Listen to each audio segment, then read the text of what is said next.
Welcome back, everyone. Hopefully you're all rock stars at solving one-step equations, because now we're going to take it one step further and we're going to now start to solve two-step equations. Typically, when you have two-step equations, the general rule of thumb is you're going to start with the one that's furthest away from the variable and then work your way back towards the variable. So let's go see a couple examples. First example is 2x plus 10 is equal to 40. So there's my line going down the equal sign. Now there's two things that are bothering the x. First, it's being multiplied by 2, and then it's being added by 10. So the one that's further away from the variable of those two things that are bothering it, it's that plus 10. I want to get rid of that one first. So we're going to do the opposite of plus 10, which is minus 10.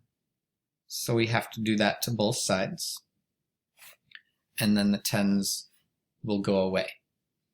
On the left side, all we're left with now is 2x, and we have 40 take away 10 is 30.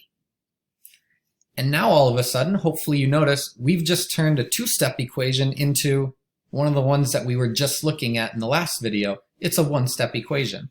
So x is being multiplied by 2. To get rid of a multiply by 2, we do the opposite. We're going to divide by 2. Make sure you do it to both sides. And we end up with x equals 30 divided by 2, which is 15. Not so bad. Let's move on to another one. We draw the line down the equal sign.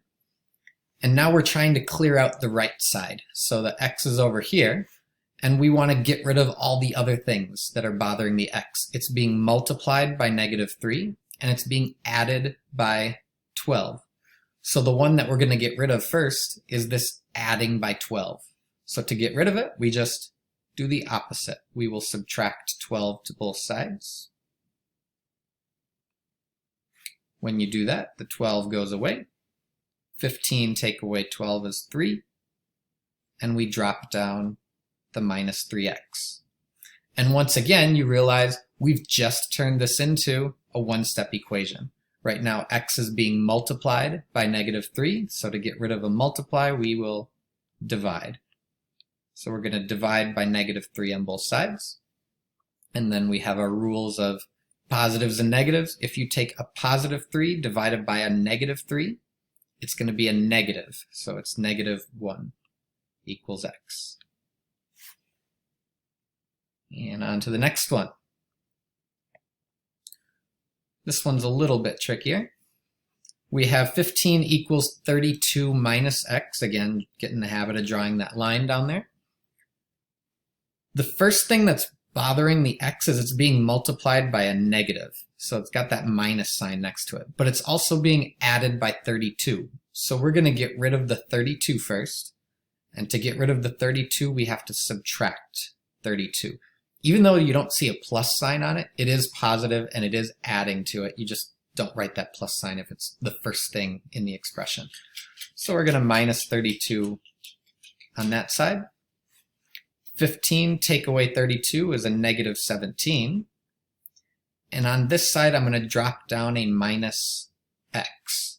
So what that means is x is being multiplied by a -1. To get rid of it, we do the opposite. The opposite of multiplying by -1 is just dividing by -1. Then that negative sign will go away. A negative divided by a negative is a positive, so we get 17 equals x. And you can always double check your answer. If you plug a 17 back in for x right here, 32 minus 17, it does equal 15.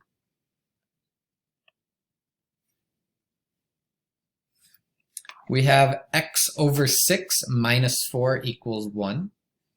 To get rid of a minus 4, we're going to do the opposite. So opposite of minusing 4 is plus 4. On the left side, we still have x over 6. And on the right side, 1 plus 4 gives us 5.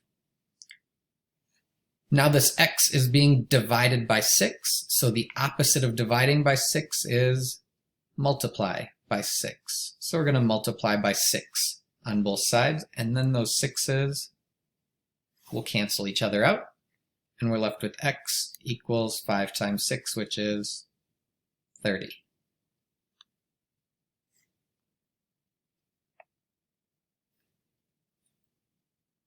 On the next one, to get rid of the minus 12, we do the opposite of it, so we will add 12 to both sides, and then the 12's go away.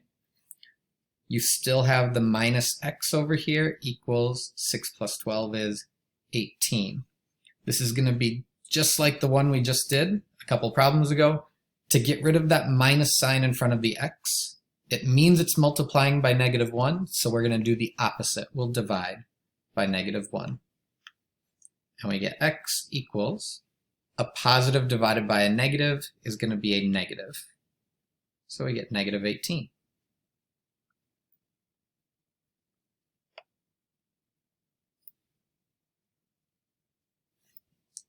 Next one, we have 20 equals 5 minus 1.2x. The first thing that we have to get rid of is this 5. So we're going to subtract 5 from both sides. And when you do that, we are left with 15 equals, make sure you drop down that minus sign in front, equals -1.2x. Now, even though it's a decimal, it doesn't matter. This process is going to be the exact same as before. Right now, it means it is multiplying by -1.2. So in order to get rid of it, we just have to divide by -1.2. And if you take 15 and divide it by -1.2, a positive divided by a negative is going to be a negative, and this would be 12.5. It's okay to have decimal answers. That's just fine.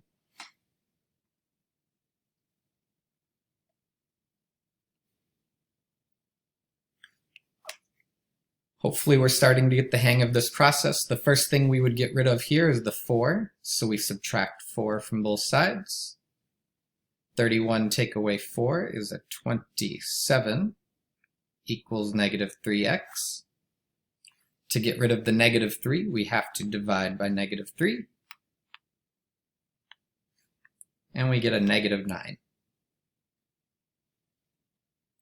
As you get more and more and more comfortable with these, you're going to get faster and faster and faster with them.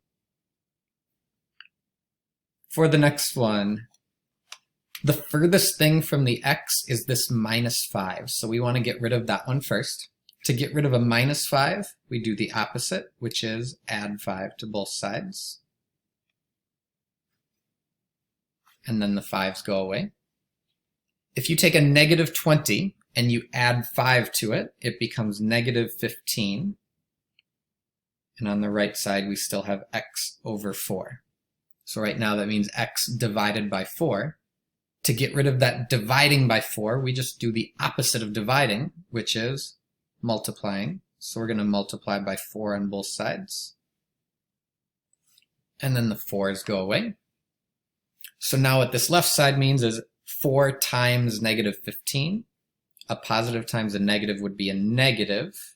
So we get -60 equals x.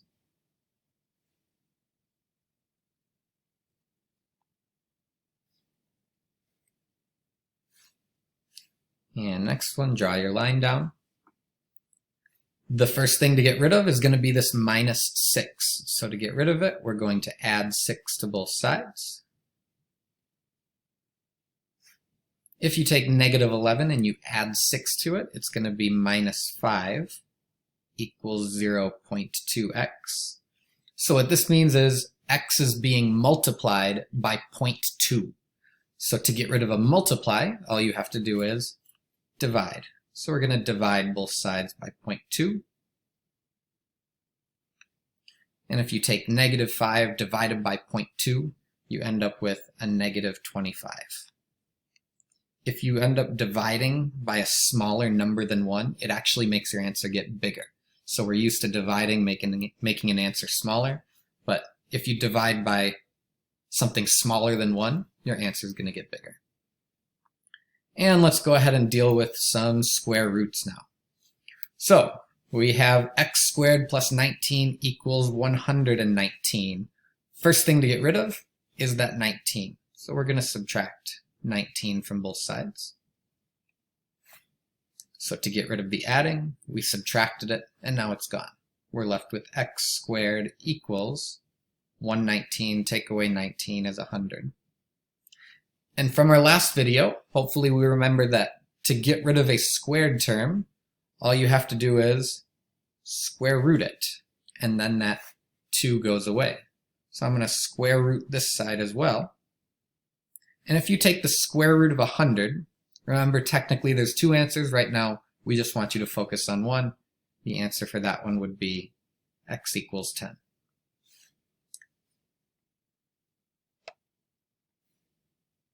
For the next one, the first thing that we get rid of is that minus 36. To get rid of a subtracting 36, we have to add 36 to both sides. And then the 36s, they go away. If you take 45 plus 36, you get 81 is equal to x squared. And just like we did on the last one, to get rid of that squared term, you're going to square root it. And then that 2 goes away. And the square root of 89 is equal to 9, because 9 times 9 equals 81. The reason there's also a negative answer, and you could put x equals negative 9 as well, the reason for that is because if you take negative 9 times negative 9, it's also equal to 81. And one last one together. The first thing we have to get rid of is that minus 12. So to get rid of a minus 12, we're going to add 12 to both sides. And then the 12s go away. 13 plus 12 gives you 25 equals x squared. And then to get rid of that squared, we have to square root it. The squared symbol goes away, and the square root of 25 is 5. Again, 5 or negative 5, we're okay if you just put 5 for now.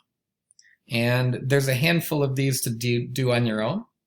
We're going to let you do those on your own and submit those, and we have one last part dealing with fractions. The number on the top is called the numerator. And what that numerator really is doing is it means it is multiplying.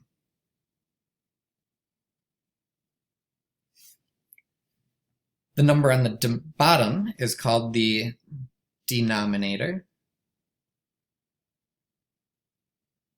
And what that denominator is doing, it really just means it is dividing. So if you think of it in terms of multiplying and dividing, fractions become a little bit easier. So for this first example, this x is being multiplied by 2 and divided by 3. So to get rid of a dividing by 3, let's just multiply it by 3. And then the 3's go away. You're left with 2x equals 40 times 3 is 120. And then to solve it, just get rid of the multiplying by 2 by dividing by 2. Now we get x equals 60. And one last one. X is being multiplied by 3 and divided by 4, so we want to get rid of the dividing by 4 by multiplying it by 4 on both sides. Then those 4's go away. We're left with 60 equals 3x, and at the end, just divide it by 3. And we end up with x equals 20. So go ahead and finish the rest of these on your own, submit your assignment, and then we'll gladly look over them for you. Have a good rest of the day.